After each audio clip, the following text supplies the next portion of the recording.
ની વાત કરીએ તો unit 4 is the biggest unit of DBMS syllabus.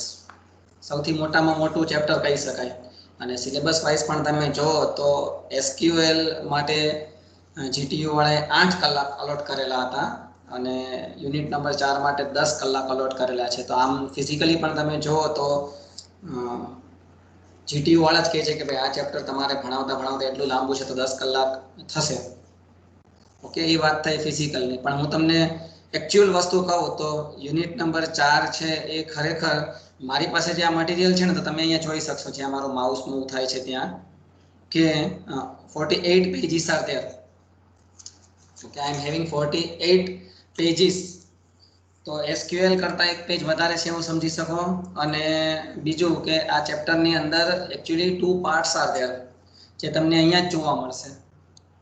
આજે હું સિલેક્ટ કરું છું portion relational algebra and implementation using SQL. So relational algebra RA જેને કહેવાય છે એન્ડ ઇમ્પ્લિમેન્ટેશન ઓફ SQL. એટલે આ જે એન્ડ વાળો પાર્ટ છે તમારા ચેપ્ટરના 2 ભાગ પડે છે. કેવી રીતે? તો કે ચેપ્ટરના શરૂઆતમાં અડધા ભાગમાં તમે જોશો રિલેશનલ એલ્જેબ્રા અને રિલેશનલ એલ્જેબ્રા શું છે તેના અલગ અલગ ઓપરેશન, યુનિયન ઓપરેશન આવે ને, ઇન્ટરસેક્ટ ઓપરેશન આવે ને, માઇનસ ઓપરેશન આવે ને, કાર્ટેશિયન પ્રોડક્ટ ને એવા અલગ અલગ ઓપરેશન આવશે, સિલેક્શન આવે. ઓકે, સો એ બધા ઓપરેશન ઇન શોર્ટ તમે રિલેશનલ એલ્જેબ્રા વિશે ભણશો અને જેવું તમારું રિલેશનલ એલ્જેબ્રાનો કન્સેપ્ટ પૂરો થાય એટલે તમારું અડધું ચેપ્ટર એક્ઝેક્ટ પૂરું થાય અને પછી ત્યાંથી જે વસ્તુ તમે રિલેશનલ એલ્જેબ્રામાં ભણ્યા એ જ વસ્તુ યુઝિંગ SQL તમારે ઇમ્પ્લિમેન્ટ કરવાનું હોય છે. એટલે કે રિલેશનલ એલ્જેબ્રામાં તમે ભણો છો સિલેક્શન ઓપરેશન, તો હવે SQL માં સિલેક્શન ઓપરેશન કેવી રીતે રન થાય તે, રિલેશનલ એલ્જેબ્રામાં તમે માઇનસ ઓપરેશન ભણો કે યુનિયન ઓપરેશન ભણો કે યુનિયન ઓલ ઓપરેશન ભણો, એ હવે SQL માં કેવી રીતે ઇમ્પ્લિમેન્ટ થાય છે.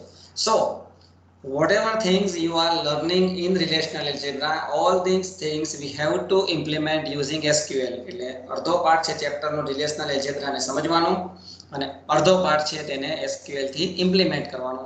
એટલે આ 2 પાર્ટ પૂરા થાય પછી એક નાનો એવો 2 ટોપિક છે. એક છે સબક્વેરી, કોરિલેટેડ સબક્વેરી અને આવે છે રિપોર્ટ જે એન્ડમાં આવે છે અને તમારું ચેપ્ટર પૂરું થાય છે. પણ રિલેશનલ એલ્જેબ્રાની તમને હું વાત કરું તો SQL તમને બધાને ખબર છે structure query language is a non procedural language. Okay, structure query language is known procedural language છે. તો રિલેશનલ એલ્જેબ્રા છે એ પ્રોસિજરલ લેંગ્વેજ છે. તો પહેલા મનમાં ક્વેશ્ચન નહીં આવે કે why there is a need of relational algebra. તો રિલેશનલ એલ્જેબ્રા છે એ પ્રોસિજરલ ક્વેરી લેંગ્વેજ છે, પ્રોસિજરલ લેંગ્વેજ છે. ઓકે, રિલેશનલ એલ્જેબ્રાના પિતા એમ કહી શકાય કે ડોક્ટર EF કોડ કે જેણે DBMS માટે 12 રૂલ ડિફાઇન કરેલા હતા. જો તમે ફ્રી પડો એટલે ગૂગલમાં સર્ચ મારજો EF કોડ રૂલ્સ અથવા તો code simply CODD code rule in DBMS, તો તમને 12 અલગ અલગ રૂલ જોવા મળશે જે તમે રૂલ વિશે ડિગ્રીમાં અથવા તો માસ્ટર ડિગ્રીમાં વધારે ડિટેલમાં ભણશો. અત્યારે આપણે એમાં જોવાની જરૂર નથી, પણ એમાં અલગ અલગ રૂલ છે. લોજિકલ ડેટાબેઝ ને, ફિઝિકલ ડેટાબેઝ ને, ડેટા ઇન્ડિપેન્ડન્સ ને, સિક્યુરિટી ને, આ બધા અલગ અલગ 12 રૂલ છે કે જે 1970માં ડોક્ટર કોડે ડિફાઇન કરેલા હતા. તો રિલેશનલ એલ્જેબ્રા આમ તમે જો તો રિલેશનલ એલ્જેબ્રા જો તમે ડેટા સ્ટ્રક્ચર ભણો છો તો ડેટા સ્ટ્રક્ચરની અંદર તમે પ્રોગ્રામિંગ કરો છો એની પહેલા તમે અલ્ગોરિધમ ભણો છો, બરાબર? કે ભાઈ A+B નો પ્રોગ્રામ બનાવવો હોય આપણે સી એડિટરની અંદર, તો એની પહેલા આપણે અલ્ગોરિધમ કે take A, take B, add of A+B and then print the answer, અને પછી તમે એને સી માં ઇમ્પ્લિમેન્ટ કરો છો. તો રિલેશનલ એલ્જેબ્રા કંઈક એવી વસ્તુ છે, સી તમે એને અલ્ગોરિધમ સાથે સરખાવી ના શકો, બટ રિલેશનલ એલ્જેબ્રાની અંદર પહેલા બધા ઓપરેશન ડિફાઇન થયેલા હતા, બરાબર? અને પછી એનું SQL માં ઇમ્પ્લિમેન્ટેશન થયું. એટલે એમ કહી શકાય કે SQL નહોતું ત્યારે પણ રિલેશનલ એલ્જેબ્રા અસ્તિત્વમાં હતું. એટલે રિલેશનલ એલ્જેબ્રા એ પ્રોસિજરલ ક્વેરી લેંગ્વેજ હતી કે જેની અંદર બધા જ જે ઓપરેશન છે, ઇન્સર્શન ને, ડિલીશન ને, સિલેક્શન ને, એ બધા ઓપરેશન સિમ્બોલિક ડિફાઇન કરવામાં આવતા હતા. એટલે એનો મીનિંગ એમ થાય કે એને ઇમ્પ્લિમેન્ટ થતા નહોતા. તો ઇમ્પ્લિમેન્ટ કરવા માટે શું, તો એના પછી SQL અસ્તિત્વમાં આવ્યો, ઓરેકલ, કે જેમાં રિલેશનલ એલ્જેબ્રાના ઓપરેશનને SQL ના રૂલ્સ કે ભાઈ એમાં સિલેક્ટ વાપરવું કે અપડેટ વાપરવું કે ડિલીટ વાપરવું, ડ્રોપ વાપરવું કે પછી શું, ટૂંકમાં આપણે જે પણ બધા કમાન્ડ જોયા બેઝિક કમાન્ડ ડીડીએલ ને ડીએમએલ ને બધા, એ રિલેશનલ એલ્જેબ્રાના અલગ અલગ ઓપરેશનને ઇમ્પ્લિમેન્ટ કરવા માટેના આ બધા કમાન્ડ છે, ડીડીએલ ડીએમએલ એ બધા. ઓકે, સો રિલેશનલ એલ્જેબ્રા આમ આપણે કહી શકીએ કે એસક્યુએલ આવ્યું એના પહેલા રિલેશનલ એલ્જેબ્રાના કોન્સેપ્ટ્સ હતા અને પછી એને ઇમ્પ્લિમેન્ટ એસક્યુએલ થી કરવામાં આવ્યું. ઓકે, તો રિલેશનલ એલ્જેબ્રા છે એને ઇમ્પ્લિમેન્ટ કરવા માટે એસક્યુએલ ની જરૂર પડે. તો મેં હમણાં કીધું કે આપણો ચેપ્ટરનો અડધો પાર્ટ છે રિલેશનલ એલ્જેબ્રા શું છે અને એના અલગ અલગ ઓપરેશન સમજવામાં આપણે ડિસ્કસ કરીશું. ધેટ મીન્સ કે જ્યાં સુધી આપણું અડધું ચેપ્ટર નહીં કમ્પ્લીટ થાય, રિલેશનલ એલ્જેબ્રા જ્યાં સુધી કમ્પ્લીટ નહીં થાય ત્યાં સુધી આપણે હવે ઓરેકલની સ્ક્રીન જોવાની થતી નથી, કારણ કે રિલેશનલ એલ્જેબ્રાના ઓપરેશન ઇમ્પ્લિમેન્ટ કરશું એસક્યુએલ માં, that is after half of the chapter. Okay, એટલે રિલેશનલ એલ્જેબ્રા જ્યાં સુધી ભણીશું તેના અલગ અલગ ઘણા બધા ઓપરેશન છે. ઓલમોસ્ટ તમે કહી શકશો કે 20 થી 25 પેજ સુધી રિલેશનલ એલ્જેબ્રાના ઓપરેશન ચાલશે. તો ત્યાં સુધી આપણને ઓરેકલની સ્ક્રીન આપણે નહીં જોઈ શકીએ, કારણ કે તેની અંદર સિમ્બોલિક લેંગ્વેજ હોય છે કે ભાઈ આવો કોઈ સિમ્બોલ વાપરો, ગ્રીક સિમ્બોલ, તો તમે ટેબલમાંથી કોલમને સિલેક્ટ કરી શકો અથવા ટેબલમાંથી આપણા કન્ડિશન પ્રમાણે રેકોર્ડને એક્સેસ કરી શકો, રિટ્રાઈવ કરી શકો. પણ એ વસ્તુને તમે કોઈ એડિટરમાં કેવી રીતે લખવાના, બરાબર? એટલે રિલેશનલ એલ્જેબ્રા જ્યાં સુધી ભણીશું ત્યાં સુધી આપણે ઓરેકલમાં લાઈવ પ્રેક્ટિકલ નહીં જોઈએ. હા, આના બધા ઓપરેશન જ્યારે આપણે ચેપ્ટરનો બીજો ભાગ ભણીશું કે relational algebra implementation using SQL, ત્યારે આ જ બધા ઓપરેશનને એસક્યુએલ થી ઇમ્પ્લિમેન્ટ કરતા જોઈશું. એમાં થોડા ઘણા માઇનોર ડિફરન્સીસ આવશે કે રિલેશનલ એલ્જેબ્રામાં સિમ્બોલ કંઈક ઈટા જેવો હોય તો અને અંદર તમારે માઇનસનો સિમ્બોલ હોય તો માઇનસ, યુનિયનનો સિમ્બોલ હોય તો યુ, એસક્યુએલ માં એવા નાના મોટા ડિફરન્સ આવશે, કન્સેપ્ટ સેમ રહેશે. સો એક વખત તમે રિલેશનલ એલ્જેબ્રા નો કન્સેપ્ટ સમજી ગયા, આપણે અડધા ચેપ્ટર સુધી પહોંચ્યા અને જો તમને રિલેશનલ એલ્જેબ્રાના કન્સેપ્ટ્સ કમ્પ્લીટ આવડે છે તો તમારે એવું સમજી શકો કે મને આખું ચેપ્ટર આવડે છે, ખાલી હવે તેને એસક્યુએલ થી ઇમ્પ્લિમેન્ટ કેવી રીતે કરવાના એટલું બાકી રહે છે. બાકી કન્સેપ્ટ બંનેમાં સેમ રહેશે. માઇનસનો કન્સેપ્ટ રિલેશનલ એલ્જેબ્રામાં જે હશે એ જ એસક્યુએલ માં, યુનિયનનો કન્સેપ્ટ જે રિલેશનલ એલ્જેબ્રામાં હશે એ જ એસક્યુએલ માં, બરાબર? પણ સિમ્બોલ માઇનોર ડિફરન્સ આવશે, એની અંદર સિન્ટેક્સમાં થોડો ઘણો ચેન્જ આવી શકે. Okay, so now we are starting unit number 4. અને આમ પણ જોઈએ તો યુનિટ 4 છે એનું વેઇટેજ પણ વધારે છે. ઓવરવાઇઝ કન્ટેન્ટ તો લાંબો છે જ, પણ એક્ઝામ વાઇઝ એનું વેઇટેજ પણ બીજા યુનિટ કરતાં વધારે હોય છે. Okay, so first topic is the structure of relational database. Now what is that relational database? Relation એટલે ટેબલ, તમે એવું સમજી શકો. રિલેશનલ એલ્જેબ્રાની ભાષામાં આને કહેવાય છે રિલેશન, એસક્યુએલ ની ભાષામાં એને કહેવાય છે ટેબલ અને ER મોડેલિંગની ભાષામાં એને કહેવાય છે એન્ટિટી સેટ. ઓકે, ત્રણેય વસ્તુ આપણે હવે પછીના યુનિટમાં જોઈશું. અત્યારે જોઈશું તો એમાં રિલેશન કહો કે ટેબલ કહો, રિલેશન એલ્જેબ્રા માટે એને રિલેશન કહેવાય, એસક્યુએલ માટે ટેબલ કહેવાય. અને લાસ્ટ યુનિટમાં આપણે જ્યારે ER મોડેલિંગ શીખીશું, બરાબર, એમાં આપણે ટેબલને કહીશું entity set. So relational model was developed by Dr. E.F. Code in the year of 1970s. કે જે કોડ ડોક્ટર કોડે DBMS માટેના 12 રૂલ્સ ડિફાઇન કરેલા હતા જે યુનિવર્સલી એક્સેપ્ટ કરાયેલા છે. RDBMS is based on relational data model. તો આપણે એક યુનિટ પાછળ જઈએ તો યુનિટ નંબર 2 માં આપણે ડેટા મોડલ શીખ્યા હતા, DBMS ના કેટલાક ડેટા મોડલ, જેમાં બે મેઇન ટાઈપના મોડલ હતા, લોજિકલ મોડલ અને ફિઝિકલ મોડલ. અને એમાં પણ લોજિકલ મોડલની વાત કરીએ તો લોજિકલ મોડલ છે તેની અંદર બે અલગ અલગ કેટેગરી હતી, રેકોર્ડ બેઝ અને ઓબ્જેક્ટ બેઝ. ઓકે, એની અંદર આપણે આવીએ રેકોર્ડ બેઝમાં તો RDBMS is one of the models, relational data model જેને કહેવાય. તો RDBMS, relational database model, that is the record based logical data model of DBMS. હવે આ રિલેશન એટલે શું? મેં કીધું એમ ટેબલ, પણ રિલેશનલ એલ્જેબ્રામાં તેને રિલેશન કહેવાય, એસક્યુએલ માં એને ટેબલ કહેવાય, ડેટાબેઝની ભાષામાં તેને ટેબલ કહેવાય. So it is nothing but the data is organised in the form of rose and columns. So RDBMS ની અંદર ડેટા છે એ રો અને કોલમના ફોર્મેટમાં ગોઠવાય છે. Okay, however the physical and the logical organization of the data are different. એ વસ્તુ આપણે ANSYS Spark આર્કિટેક્ચરમાં જોયું હતું. કે ફિઝિકલ ડેટાબેઝ ક્યાંક સ્ટોર થયેલો હોય છે હાર્ડ ડિસ્ક ઉપર ક્લાઉડમાં, અને યુઝર એને એક્સેસ કરે છે એ લોજિકલ ફોર્મમાં એક્સેસ કરે છે. So user is not aware with the physical storage of the database. So both are different things actually, but relational algebra બંનેને કન્સેપ્ટમાં ક્યાંક ને ક્યાંક ઉમેરે છે. Tables are used to represent both the relationship. Table છે એ logical relationship અને physical storage બંનેનું ઓર્ગેનાઇઝેશનને જે RDBMS માં ટેબલ આવે છે એ આ કન્સેપ્ટને ક્યાંક ને ક્યાંક કન્ટેન કરે છે. અત્યારે જે હું આ ડિસ્કસ કરું છું એમાં કદાચ થોડો ઘણો આઈડિયા ના આવે, કદાચ તો ડોન્ટ વરી, બરાબર, સાંભળતા જજો અને હું જે બોલું છું એને એક્સેપ્ટ કરતા જજો. જેમ જેમ આગળ વધશે ચેપ્ટર એમ એમ તમને ખ્યાલ આવતો જશે. આ વસ્તુ મારે એટલા માટે કહેવી પડે છે કારણ કે શક્ય હોય ત્યાં સુધી આ ચેપ્ટરમાંથી કોઈ પણ લેક્ચરને મિસ ના કરતા. એમાં ખાસ રિલેશનલ એલ્જેબ્રા જ્યાં સુધી ચાલે ત્યાં સુધી મિસ ના કરતા, કારણ કે પછી જો તમે કોઈ બી એક બે લેક્ચરમાં ના આવે અને પછી તમે જાતે કરવા બેસો તો ટફ રહેશે. કારણ કે સમજાવ્યા પછી પણ થોડુંક ટફ રહે છે એવા અમુક કન્સેપ્ટ છે આની અંદર, બરાબર.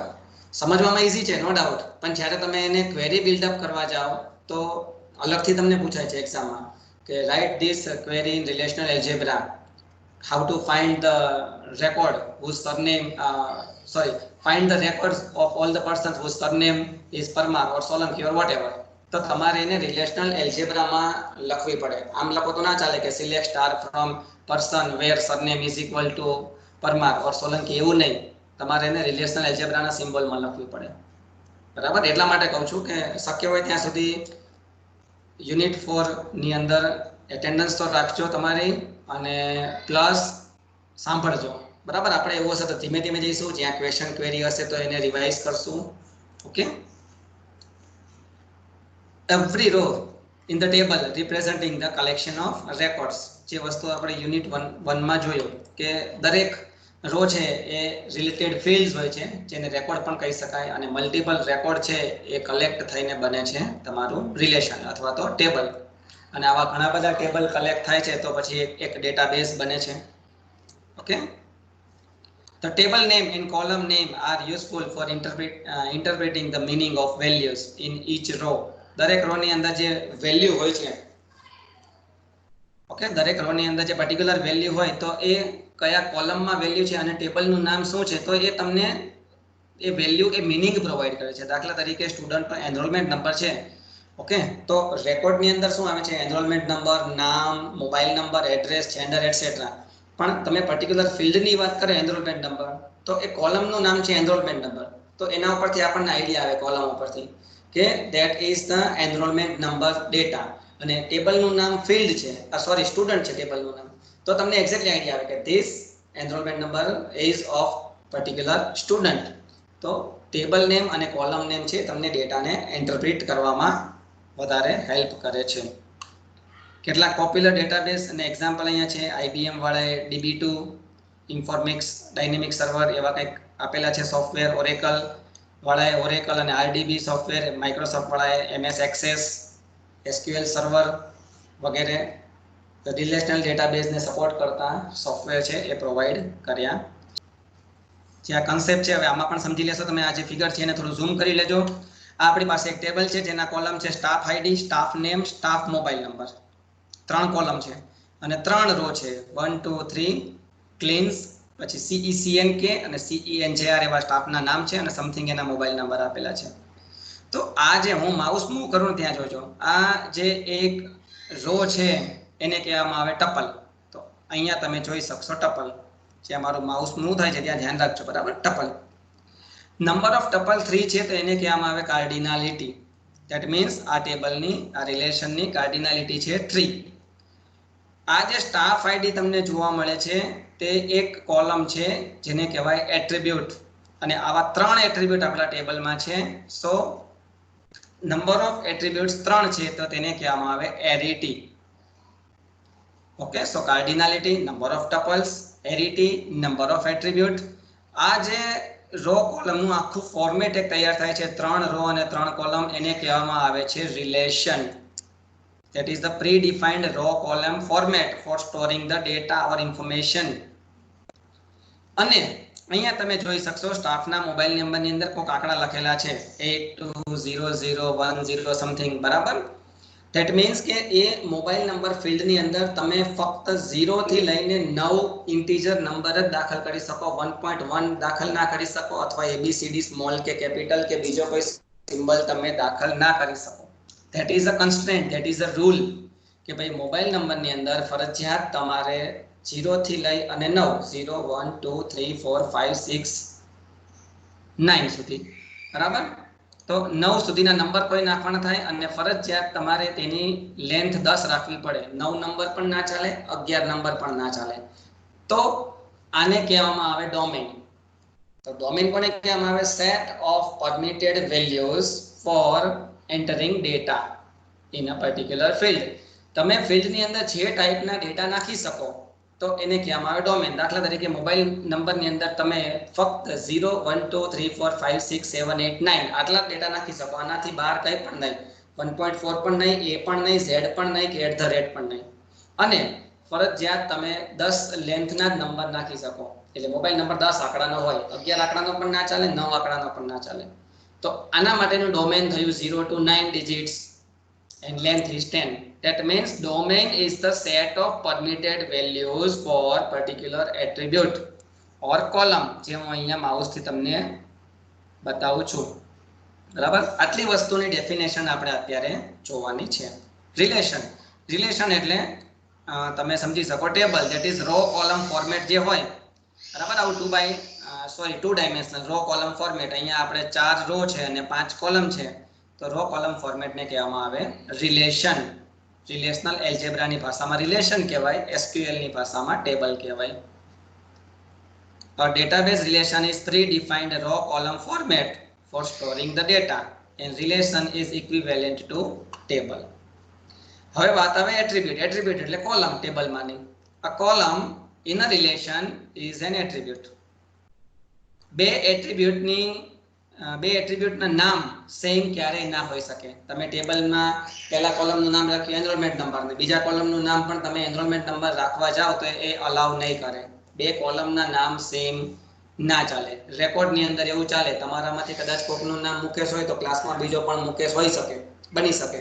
કોઈ સુરેન્દ્રનગરમાં રહેતું હોય તો કોઈ સુરેન્દ્રનગરમાં બીજું પણ રહેતું હોય, કોઈનું સિટી દાખલા તરીકે રાજકોટ હોય તો બીજા કોઈ સ્ટુડન્ટનું રાજકોટ હોઈ શકે. સો રેકોર્ડમાં ડુપ્લિકેટ વેલ્યુ ચાલે, કોલમની અંદર ડુપ્લિકેટ નામ ના ચાલે. તો હવે નંબર ઓફ કોલમને કહેવાય એરિટી. મેં હમણાં જ કીધું.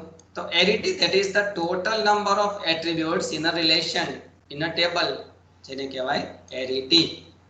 total number of attributes or total number of columns in relation. Relation કહેવાય એટલે તમારે ટેબલ જ સમજવાનું, પણ રિલેશનલ એલ્જેબ્રાની ભાષામાં તેને રિલેશન કહેવાય છે. એરિટી છે એ ચેન્જ જનરલી થતું નથી. ફ્રીક્વન્ટલી એરિટી ચેન્જ ના થાય. તમે એક વખત ટેબલ બનાવો તો આપણે ક્યારેય જોયું કે ટેબલની કોલમને વારે ઘડીએ ઓલ્ટર કરીને વધારી ઘટાડીએ છીએ? ના, પણ આપણે રેકોર્ડમાં વધારો ઘટાડો કરીએ છીએ, બરાબર. એટલે નંબર ઓફ કોલમ છે એ શક્ય હોય ત્યાં સુધી કોલમની ટેબલની અંદર બહુ ચેન્જ થતું નથી. That means arity of the relation is changing infrequently, અથવા તેમ કહી શકાય કે નોટ ચેન્જિંગ ફ્રીક્વન્ટલી. ટપલની વાત કરીએ તો ટેબલમાંના રો અથવા રેકોર્ડને કહેવાય ટપલ. અને ટોટલ નંબર ઓફ ટપલને કહેવામાં આવે છે cardinality. Arity total number of attribute, cardinality total number of tuples અથવા રેકોર્ડ. અને કાર્ડિનાલિટી જે હોય છે ટેબલમાંની એ ફ્રીક્વન્ટલી ચેન્જ થતી હોય છે. તમે ડેટાને અપડેટ કરો, કોઈ ડિલીટ કરો, રિમૂવ કરો, એડ કરો નવા, તો ટેબલમાં રેકોર્ડ નવા એડ થાય, રિમૂવ થાય છે વારે ઘડીએ. That means cardinality is changing frequently. તમારા ટેબલમાં 3 રેકોર્ડ હોય, તમે નવો ઇન્સર્ટ કરો તો કાર્ડિનાલિટી 3ની જગ્યાએ 4 થઈ જાય, અને હજુ નવો રેકોર્ડ ઇન્સર્ટ કરો તો કાર્ડિનાલિટી ઇઝ 5. કોઈ રેકોર્ડ હવે રિમૂવ કરો તો કાર્ડિનાલિટી ઇઝ 4. પણ ટેબલની જે કોલમ હોય છે, number of column, that is arity, તો એ વારે ઘડીએ ચેન્જ થતી નથી. ઓકે. Now domain. મેં હમણાં તમને કીધું, મોબાઈલ નંબરનું જે એક્ઝામ્પલ આપીએ. ડોમેન એટલે તમારા ફિલ્ડમાં તમે કઈ વેલ્યુને ઇન્સર્ટ કરી શકો. That means set of permitted values to insert in a particular attribute. તમે તમારા કોલમમાં કોઈ ફિલ્ડને અંદર, દાખલા તરીકે નામ છે તો કોકનું નામ સે ફોર એક્ઝામ્પલ સુરેશ હોય તો SURES તો તમે એની અંદર આલ્ફાબેટ નાખી શકો. કોકનું નામ સુરેશ 1 પણ હોય. પહેલાના જમાનામાં હતા ને કે બહાદુર શાહ જફર પહેલો અને બહાદુર શાહ જફર બીજો, તો એવું 1 2 પાછળ લખવું હોય તો પણ તમે એડ કરી શકો. તો ઇટ મીન્સ કે તમારે એ ફિલ્ડની અંદર કેરેક્ટર અલાઉડ છે, ન્યુમેરિકલ વેલ્યુઝ અલાઉડ છે. તો આવી જેટલી વસ્તુ અલાઉડ હોય આને કહેવામાં આવે ડોમેન. મોબાઈલ નંબરની અંદર તો કે કેરેક્ટર અલાઉ નથી, તો એ ડોમેનમાં આવતું નથી. ડોમેનમાં શું આવે તો કે 0 1 2 3 4 5 6 7 8 9 આટલી વેલ્યુ સિવાય તમે બીજી કોઈ પણ વેલ્યુ ડોટ નહીં, કોમા નહીં, એટ ધ રેટ નહીં, કંઈ જ ના આપી શકો તો તેને કહેવાય ડોમેન. ઓકે, સો ડોમેનની ડેફિનેશન થાય છે domain is a set of unique permitted values for that attribute. તો તેને કહેવાય એટ્રીબ્યુટનું domain. Okay, data domain refers to all the values which a data element containing. ડેટાનો જે એલિમેન્ટ છે જે વેલ્યુ ધરાવે એ બધું ડોમેનમાં આવતું હોય છે. when creating a relational database, that means table, કે આપણે જ્યારે ટેબલ બનાવતા હોઈએ છીએ, you can define the domain of possible values in a data column, અને જેના ઉપર તમે કન્સ્ટ્રેન્ટ પણ એપ્લાય કરી શકો છો. સિમ્પલી તમને કહું તો જ્યારે આપણે ક્રિએટ ટેબલ બનાવીએ છીએ, દાખલા તરીકે ટેસ્ટ ટેબલમાં આપણે લખ્યું હતું create table test bracket open, પહેલા કોલમનું નામ તો એનરોલમેન્ટ નંબર, સ્પેસ કરીને આપણે જે ડેટા ટાઈપ લખીએ છીએ ધેટ મીન્સ કે ત્યાં તમે કઈ વેલ્યુઝને તે એનરોલમેન્ટ નંબર નામની કોલમમાં ઇન્સર્ટ થવા માટે અલાઉ કરો છો. તો જે ડેટા ટાઈપ આપીએ છીએ એ એક પ્રકારનું ડોમેન છે. નંબર ડેટા ટાઈપ આપો તો તમે એમાં કોઈ કેરેક્ટર ના લઈ શકો, બરાબર. વેરકેર ડેટા ટાઈપ આપો તો તમે તેમાં કેરેક્ટર પણ લઈ શકો અને નંબર પણ લઈ શકો. અને ડેટ ડેટા ટાઈપ આપો તો તમે એમાં ફરજિયાત DD MON YY એ ફોર્મેટમાં જ ડેટા આપવો પડે. ઓકે, તો એક પ્રકારનું તમે ડોમેન ડિફાઇન કરી દો છો જ્યારે ડેટા ટાઈપને ડિક્લેર કરો છો ત્યારે. પછી મેં એક્ઝામ્પલ આપ્યું છે, અહીંયા સમજાવ્યું છે કે for example if you are declaring a field for person mobile number, at that time you can insert only digit between 0 to 9. Okay, that is domain. Arity, total number of attribute. Cardinality, total number of tuples. Tuple is a record, attribute is a column. The whole two-dimensional row column format is relation, and in particular field or in attribute you are allowed to enter some predefined set of values, permitted values, તો એને કહેવાય domain. Okay, સો આ થયું થોડુંક basic relation.